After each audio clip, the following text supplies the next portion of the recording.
Alrighty, welcome again, guys. We are going to be bringing you yet another replay from Team NV, this time on the Korean server, with NV's mOOnGLaDe up against Maker from KLG. I believe it stands for Kaos Latin Gamers, his newest team, after being on a numerous range of teams, including Infinity 7, FXO. What else has he been on? I think he was on Check 6 as well. It's a lot of teams from that guy. Yeah, Check 6 Maker. Yeah. Yeah, he's kind of like Major, you know, the other South American player. They both tend to hop teams like all the time. Pretty much. Alrighty, so obviously mOOnGLaDe has the red Zerg in the upper left, playing on his Smurf account on the Korean server, this barcode account, and Maker in the lower right as the blue Terran on Akalon Wastes. That's pretty funny how Maker obviously sees the barcode and whatever portrait that Andy has on Korean Ladder and just assumed that it was Kane. So, you know, he's going into this game with a disadvantage already because he thinks that he's playing against Kane, and Kane has his own style. Yeah. And here Andy is with the not Kane. Uh-oh. Oh dear. It'll be really cool to see if Maker goes for Reapers. If he makes he's going to be making this barracks and probably going up to just a Reaper rush, just because it is Akalon. There's lots of little cliffs that you can jump up and down and get some good harass on, and the really good advantage that you get out of it is just the knowledge that you get from having the Reaper around. You can see their gas timing, whether or not they're making speed, possibly going for roaches, if they keep their drones on gas for banelings or stuff. So it's a really safe opening to do, and you do get a really good economy as well. Yeah. Now, if the WCS North America Round of 32 games were any indication, we saw Maker quite the fan of the Reaper in those matches. So, as you highlighted, I mean, it wouldn't surprise me to see it happen in this game. It's interesting.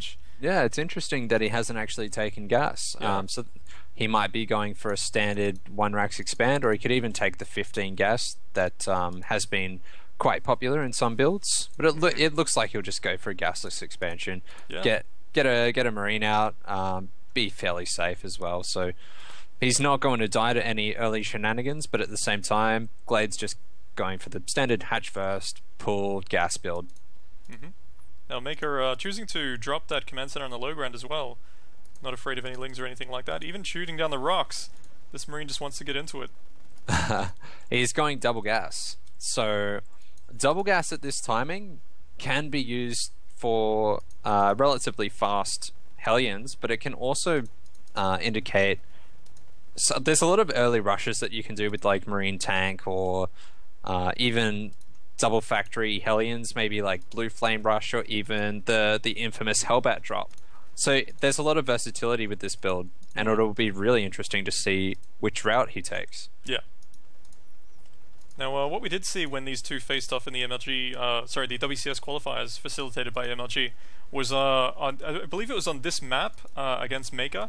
Glade actually just went for a crazy, super aggressive roach timing, which caught him off guard in the first game that they played on. So we'll see if anything like that happens again this time. I suspect, you know, since losing that match, I doubt Maker would really leave himself vulnerable to those sorts of timings too frequently. It's the sort of thing where you lose to that once, you go, you know, probably don't want to make that mistake again, so in the future I'll be a little bit safer with my build. It is one of the only maps where mech is truly viable, and I have seen Maker play mech TVZ before, and he's pretty good at it. But yeah, I mean, we'll have to wait and see. Is Glade going to go for his... He loves to do the 1-1 roach bust, and he did that, what, like 3 games in that one day of WCS. Yeah. He did. Kind of getting a little bit predictable, but he was winning with it. Yeah, he certainly consistently. It's one of those great builds that's almost guaranteed damage. Yeah. Consistently. So really strong. Alright, so Maker has started his double Hellion production, hasn't got any extra add-ons on his barracks at this stage. What's he going to do? He's transferring 2 SCVs from his main to his natural. Almost expected him to throw down another production facility, but he's just making some depots to get like a light wall going on at his natural. Meanwhile, Glade is taking his 3rd base. He's not even mining any gas. He's pretty comfortable to sit back. Doesn't even have a spine crawler, just has a few queens starting to spread creep. And yeah, going for the economic route. I have 2 questions. The first question is in your opinion, do you think that the one rack's fast expansion is kind of an outdated build against Zerg these days? Like, in most circumstances, wouldn't you choose to have the Reaper, or is this just like something that is still viable?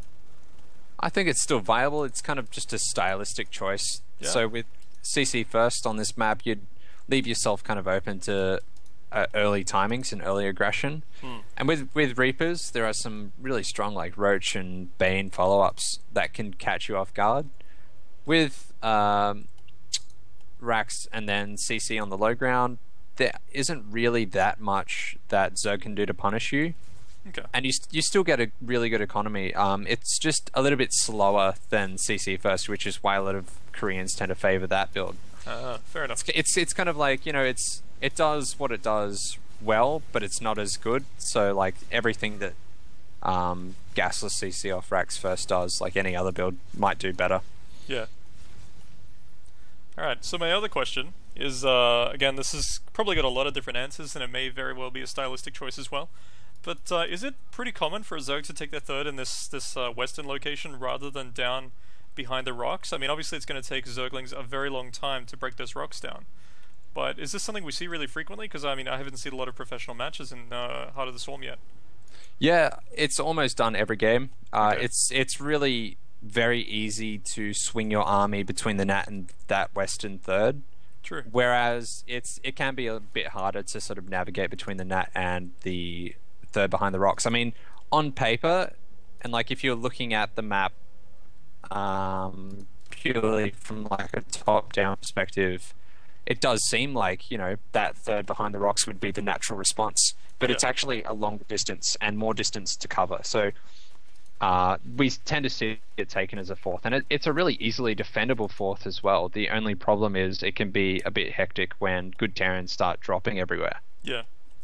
Now, correct me if I'm wrong. A siege tank on the high ground above that above the third. Is it possible to reach the hatchery from that location? Yes. Okay. Yeah, if you have vision, like there's like 1 or 2 tanks, if you squeeze them together, can hit the hatchery. Wow. Okay. So obviously that creates a bit of tension for a Zerg player, where you know, you're kind of forcing them with let's say like a ticking time bomb, where they have to really respond within a certain amount of time if they really want to save that hatchery. So it's an interesting dynamic. I like when they put small things on maps like that. Yeah, it's really fun, and it's also that mech can work really well if you've got a good sort of tank push before they've got hive tech out for Vipers, because you can just siege that position up and maybe drop their fourth, and it can create a lot of tension. It's quite hard to sort of engage mech in these sort of situations, but you know, Maker is just going for pretty standard bio timing. He's got his double upgrades coming along. He's actually going into Hellbats after about 8 mines, and he's got his third command center up and a ton of SCV, so he'll be able to float that out really soon and be pretty confident that he's not going to lose to like any sort of Roach bust. Yeah. And one thing I really like is how with this single Ling down at Maker's third, GLADE actually knocked down the rocks, preventing him from being able to kill that Ling until he knocks down the other rocks himself. So if he tried to land the command center there earlier, he wouldn't be able to do it until he actually killed the rocks, which is kind of a cute little move. Another thing is this pressure from GLADE, you know, it can do damage, but even if he gets deflected, and he certainly will by all these mines. Oh my god! Oh, wow. Losing so much. He just did not expect them. Like, those mines were absolutely beautifully positioned, and he had so many of them. Yeah. But the fact that the Ling broke down those rocks, if GLADE wants to, he can just go and kill those rocks himself with those roaches. But he's opting to be really safe. You know, he lost a few too many that he probably would have rather, you know, kept on to. But yeah, he's just backing up now, getting the Hydralisk upgrade, as well as 2/2 missile attacks and carapace. So he's really committing to the range army, and he'll probably be adding, you know, like infestors and vipers, and probably foregoing any sort of Lings or ultras. Yeah, it's really interesting that we're seeing GLADE with this Roach Hydra style against Terran so frequently in Heart of the Swarm. I mean, I know that Roach Hydra Viper is basically the ideal counter to any sort of mech-based army, but against Bio Mine, it just seems so, like, is it really the best possible solution? I know that Banelings kind of struggle against mines, but you would think maybe mixing in infestors or something like that would be optimal. I mean, how Well, does I that think work out? he probably will be mixing in infestors once he goes up to a 5th base because he'll have the gas to do that. But Hydras have some of the highest DPS in the game, and you'll see that in this engagement. The roaches in the front are really just there to tank the damage, and the Hydras just melt, especially when the Terran army has to stim to do damage. Once the Terran army is stimmed, those Hydras just kill every unit in like 3 or 4 shots. It's absolutely intense. That's a good point. Like every engagement, Glade will basically lose all the roaches in the front, but he'll just slowly build up this huge Hydra ball. Yeah. And it can be really difficult to respond to that. You kind of have to either get Hellbats or tanks. Mines are not an appropriate response to that. It's an interesting dynamic too, because obviously two of the major solutions that Terran would typically choose to combine with their infantry would obviously be those mines or Hellbats, both of which aren't terribly effective against roaches. They're good against Hydras, but the Hellbats don't even have the chance to get near the Hydras to do that sort of damage. So, yeah, it's pretty fascinating. Yeah, exactly. And Glade is still spewing creep onto Maker's preferred 4th, while Maker is making another command center, which he will use to float out there once that is cleaned up. Maker has 2-2 almost finished. He does not want to engage Glade's army because Glade's army at this stage has a huge upgrade advantage. Oh, Glade is bullying his way up here. He's just pushing right in there. Oh, Maker does have 6 medivacs healing, and Glade has some units in the back that can't actually engage. Now that stim, that concave is really good for Terran in this situation. Glade has to pull back, and the real big disadvantage of Hydras is when they're not on creep, they're still pretty slow. And when you couple that with Marauders with concussive shells, a Terran army can really chase and punish you for making any mistake with how you've moved your army around the map as Zerg. Yeah. Unfortunately, for Maker, he wasn't able to sort of get to that position where he could constantly slow Glade's units down. But if he had just been a bit more proactive and pushed forward a bit faster, he probably would have been able to whittle down Glade's army by a considerable amount. Alright, so the first major advantage swinging towards Maker's direction is the fact that he does have that 3-3 being researched right now, as Glade is starting to fall behind on the upgrades, despite being significantly ahead for the last major portion of the game. Glade is getting the Infestor pathogen upgrade. Oh, look at this battle! Wow. Those The Hydras are Hydras getting ripped. melted. Yeah, like Glade did not have enough roaches, and I think he really underestimated Maker's economy here. Yeah. Because Maker did not have the 4th, while Glade's been on 4 bases for a long time. So I think that Glade thought that Maker's army was probably a lot smaller than it really was. Yeah. And then, yeah, obviously, if you make one mistake in how you're engaging that army, it's really hard to sort of retreat from that and recoup your position. In response, he's made a ton of roaches, maybe a few too many because he's not going to have that big Hydra backbone that you really need to deal the damage. Yeah. But he does have that 5th base in the bottom left that he's going to be able to saturate, and if he can hold on to that for any amount of time, he's going to be able to really add in more infestors, get the Vipers going, and even slowly make a transition into Broodlords or Ultras, whichever he wants. He's got an insane creep spread too, look at that. Yeah, it's been pretty impressive. It's just heading out in every single direction. I mean, within the next minute or so, a few base options aren't even going to be possible for Maker, so that's pretty scary.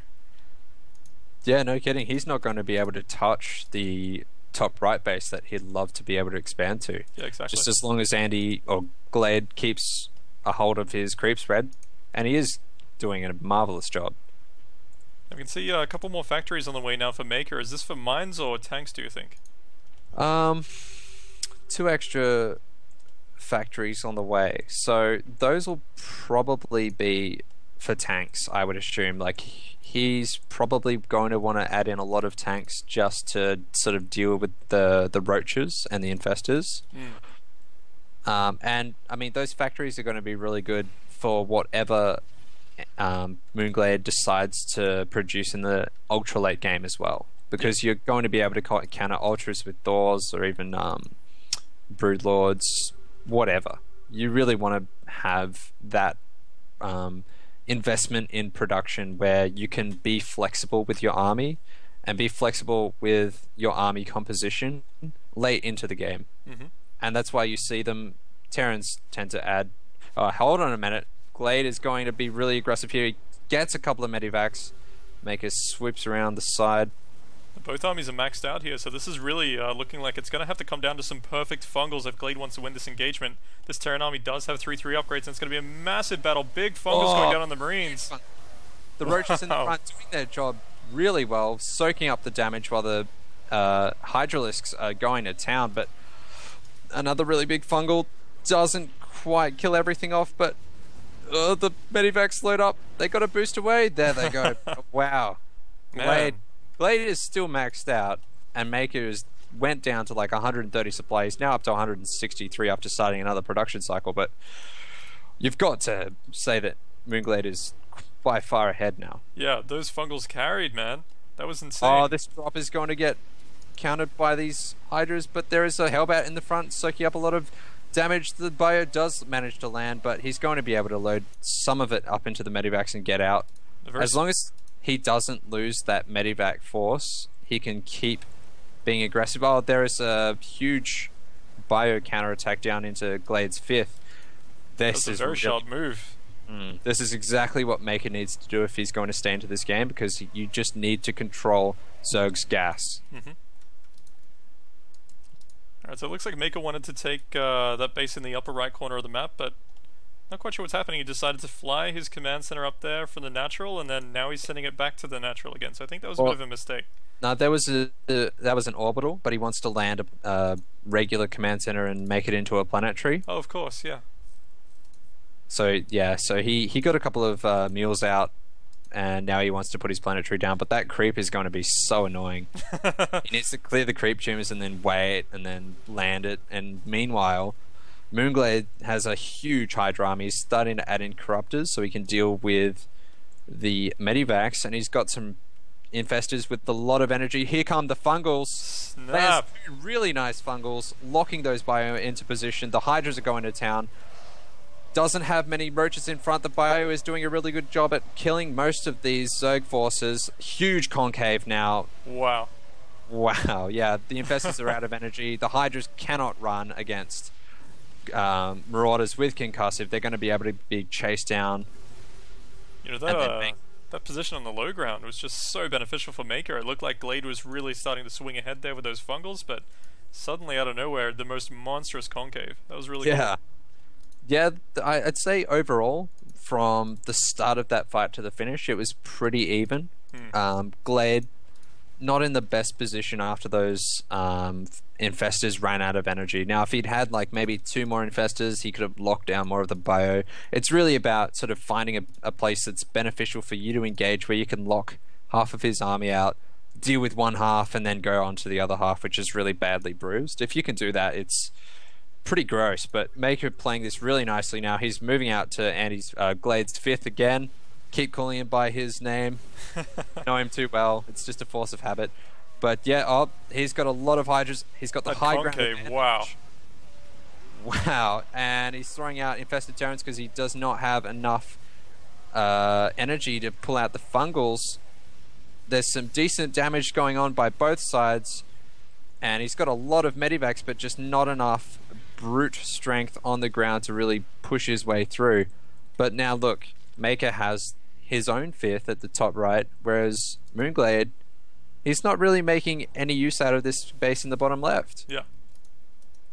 You know, one thing I find really fascinating, and I'm very, very impressed by this, is earlier we were speculating on the purpose of these 2 extra factories. It turns out Maker actually put down reactors on both of them, and he's been producing non-stop battle Hellions this entire time. Plus, he went out of his way to research the +3 armor for those Hellions. So, I mean, the fact that battle Hellions in that Hellbat mode do receive healing from medivacs makes them a really, really strong buffer to have in front of your army. I think it's very clever play. Yeah, I'm happy to be proved wrong here, especially when he's doing something this cool. It's very nice. I think the problem's going to be, because he doesn't have any tech labs or any mine production, these Broodlords are going to be really brutal. Yeah. Oh, he hit the big fungals now, but a lot of mOOnGLaDe's army sort of zoned out in the back. He can't make use of these Hydras. Maker's getting a really nice concave, actually, using the high ground to a full advantage. He's just trying to trade really efficiently. He knows that the Broodlords are there, but he just wants to get a trade. He doesn't want mOOnGLaDe to be able to sit on 200 and bank up a huge army. Now, he's pulling a lot of his units out, really badly bruised, but he's got most of his medivacs out alive. Did lose some. He did not cancel that command center, so he loses 400 minerals, and that's actually really big at this stage, because look, he's kind of starving, but that's mainly because he's really producing units very efficiently. Yeah, his macro is sharp, man. I mean, every time we look at that production tab, we see like 15 Marines, 6 Marauders, a whole bunch of stuff coming all across the map. He's just actually on fire with that macro. And again, he's sending out 2 medivacs to try and deny mOOnGLaDe's 5th base and control that gas economy again. Wow, there's actually 2 medivacs on either side of the map. Oh, this is pretty cool. But he's at the same time, he's got to be really careful, because when you split up your army like this as Terran, if they come in here, which mOOnGLaDe is doing, to your 5th, you might be in a lot of trouble. You might not be able to hold on to that really vital planetary fortress, because that mineral income is the only thing keeping him alive right now, being able to produce all those Hellbats. Now, the drop at mOOnGLaDe's 5th is going to be able to take out that hatchery, and he's got 2 more medivacs flying into the main to probably try and snipe the Hive and the Greater Spire. He could make a lot happen here, but mOOnGLaDe's moving half of his Hydras into the main and half of his Hydras down the bottom, which is really good to see. It's really important that he doesn't just move his whole army around to deal with these drops. He needs to be able to split them up very effectively, which is what he's done. Maker did manage to take out the Greater Spire, which is a pretty big blow. mOOnGLaDe can't produce Broodlords, which he could use to siege up Maker's 5th. Yeah. And Maker is only now starting to make Vikings. But now that mOOnGLaDe cannot keep transitioning into Broodlords and adding Infestors, because he just has not had that gas income, it's quite difficult. Maker is doing a beautiful job of playing this game. You know, as a result of that double-pronged attack, GLaDe is now really underwhelmed by his own economy at the moment, only mining from that one base in the north, having to wait until he rebuilds the hatchery in the southwest. Meanwhile, Maker has 2 fully operational bases. Well, I guess this one in the right-hand side, not so operational for the next few minutes, but yeah. He's really drying out, though. And, I mean, GLaDe is drying out too, but the thing that Zerg have as their advantage in the late game is they have free units. Yeah. You know, the energy on those Infestors is so huge. Maker's trying to make something happen here. He's spreading his units out preemptively. He's going to make a big play into that 4th base of mOOnGLaDe. Might be able to take it out. GLaDe, sort of unsure of how to engage. He just bullies his way in. Oh my god, those fungals. Oh, beautiful. Taking out so many of the forces. Maker had preemptively split, but when he sent them in for an attack move, they just all clumped up perfectly for GLaDe to be able to muscle his way in and just crush them. But he's taken out a lot of drones. He took out that 4th base. GLaDe is barely mining at this stage, but his 5th is almost up. Oh, he gets a huge fungal. That fungal means that he can keep those medivacs locked into place. Those are not going anywhere. And now Maker is basically mined out of his 4th, and his 5th is being muled. That is a lot of mules. That is a lot of mules, and he's going to have a huge burst of minerals, but he's on a timer. Yeah. Now, GLaDe has a 5th up, and it's barely started. So with the army that he has and the income that he's going to have for the next 5 to 10 minutes, he's going to slowly and surely be able to muscle his way into a really decisive advantage. Now, he's making a big play on this 5th. He can fungal the SCVs and get some huge damage off. He might be able to take it down straight away, but at the same time, Maker again is moving into mOOnGLaDe's 5th. He will definitely be able to take that out. Now, the problem is, for both players, they're both barely mining. Long distance for GLaDe, Maker's almost mined out his 4th. They're at roughly the same supply, but gas and free units give GLaDe the advantage. Yeah. We can see Maker actually struggling so badly for an income that he had to come down to the south side of the map and clear out a bunch of creep just so he can land this command center. Yeah, and that creep is slowly going to go away, but you know, Maker doesn't actually have any medivacs as far as I can see. And without any medivacs, Fungal is going to do ridiculous damage that's not going to be able to be repaired. Yeah. So I feel like it's going to come down to maybe one, maybe two more engagements. And if Maker controls perfectly, gets a really good flank, surround, concave, whatever, the Terran army might be victorious. And it really comes down to either one of these players getting a decisive victory in a really big engagement, just crushing the other army. It's going to come down to position and ongoing economy. And it's going to be really interesting. Yeah. It's so impressive to see Maker spreading his army like into what, like 10 different portions across 3 screen widths. That's just so cool. I really like to see that from a Terran player. It just means that if Glade comes down and tries to make something happen at his newly established base, like Maker's newly established base, it just means that when you do go for an engagement and you send like your whole army forward in this big attack move, I mean, yeah, it sort of starts to clump, but it's so far spread out that it really makes it so you don't get these huge like clumps up with the fungal. Yeah. Really impressive. I'm loving Maker's mechanics, and his macro is just being phenomenal the whole game. Also interesting to note that he made 6 gas, and after the 6 gas, even though he took an extra 2 bases and now another one, he just hasn't bothered to take any more gas. I mean, he hasn't needed it. That's absolutely true. He never even bothered to build refineries at those bases. That's crazy.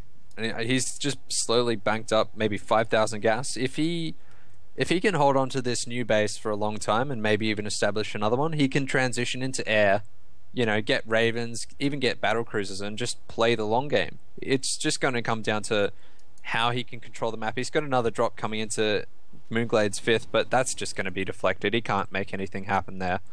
mOOnGLaDe just playing for the long game himself, probably needs to add this gas, which he's doing now. That's a scary army from Glade, but at the same time, that's a really scary army for Maker. He's got a lot of Marines, a lot of firepower. That is 88 Marines with max upgrades, man. That is terrifying.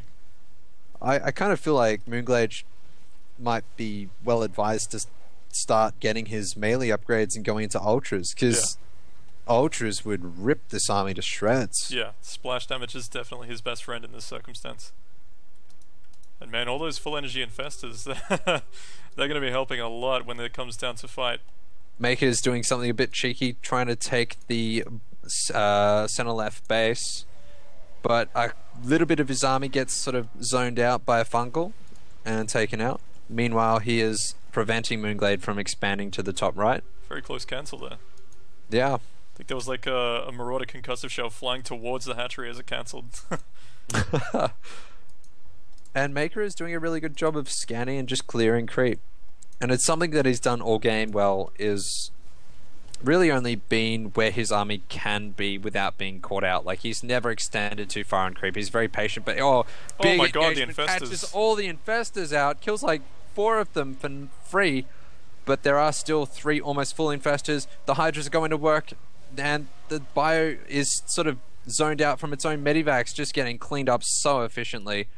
The Hydra's making short work of bio without medivacs, whereas there's this small sort of, you know, elite military trained group of Marauders and Marines making something happen at bases where there aren't any drones. Yeah. But Glade just doesn't care. He's just going to go ahead and kill this base that's not even being made into a planetary. Just a really sort of misstep there by Maker, not engaging optimally. I mean, he caught out a lot of infestors, but the bulk of his army just wasn't where it needed to be to make that happen. But he is doing a good job of taking this base out at the top center. That's going to be able to fall, but Maker doesn't have an economy to fall back on. Yeah, the income for both players is actually 0 right now. Maker with only 4 SCVs, Glade with 30 drones. Looks like this game is going to be coming to a close pretty soon. This little hit squad of Marines and Marauders, I mean, they've been given a mission to go out and do some economic damage, but they just can't find any. Maker needs to take that top right base and like mule it, and then get Hellbats and Medivacs or whatever, and make something happen while denying mOOnGLaDe's economy. If he can do all of that, he can still win this game, but it's going to be really hard. He's going to be able to take all the Broodlords out, so Glade is just sitting on 3 Infestors and a hit squad of Hydras and Roaches. Yeah. But Maker's just standing on creep. He can't do this. He can't afford this. He's going to lose so much of his few units that he has left. Say, Oh, man, this has been one hell of a slugfest. This is kind of like the best sort of game you get when you find two players that are so evenly matched that it just jumps around back and forth like this. It's a really impressive game. yeah, and this map really lends itself to that style of gameplay. You're really trying to just control the fifth base for each player, and Maker, I think, knows at this stage. You know, Glade has set up this base at the bottom left. There's not much he can do about it, so he's just going to send all his units and just have one last hurrah and probably call the GG there. Yeah, we can see Maker actually, he's scrounging for units so badly that he managed to find a mine that was still buried in his base and he's moved it out to the center of the map. He does not even have enough economy to make an SCV at the moment. He's killing a base that's not mining. He did a stim for it too, so he really wanted it. And now Wow. he's just moving up into the main saying, you know what, I know I've lost, but hell with it. I'm going to kill your hive and it's going to be glorious. That queen is going to pick off so many units if they keep stimming like this. She is a slayer. She knows what's up. Oh The man, broodlings even are those cleaning broodlings. Yeah. But yeah, I mean, only half of his army is still here for Glade, but it's just going to demolish those Marines. They have no health. Yeah. Maker's now on 12 supply, 14 against 126 of mOOnGLaDe. There's the GG, but wow. Even though he lost, Maker played that really nicely. But let's not take it away from mOOnGLaDe. He was on top of his creep spread. He knew exactly what he needed to do, really trying to take those bases while denying Maker's economy. It was just this back and forth slugfest. Yeah. Which was just a war of attrition, essentially. Pretty much, man. Really cool game. 43 minutes. It's pretty crazy to see so much money mined out on the map, and no one really reaching that 200 supply army like more than once. Like since the first time it happened, they're both just clawing their way back, trying to stay relevant as far as income goes. It was really cool. That's how you have to play Terran, though. You can't just sit back and let Zerg, especially if they're playing this like Roach Hydra style, you can't let them get a huge bank, because if they have that huge bank, they remax their army so quickly. They can just bully you if they even trade in engagement. So you just need to be constantly aggressive and trading armies. Like, even if you're not winning fights, as long as you're trading and being even, then you can start making things happen with dropping extra bases, controlling the Zerg's gas economy, and that's what you really need to be on top of. And the best Terran players are just so much better at that than anyone else. It's why they have those huge victories and why they kind of make the Terran race look so much better than everyone else. Alright, well, hope you guys enjoyed that game. It was pretty damn epic. We'll be back with more soon.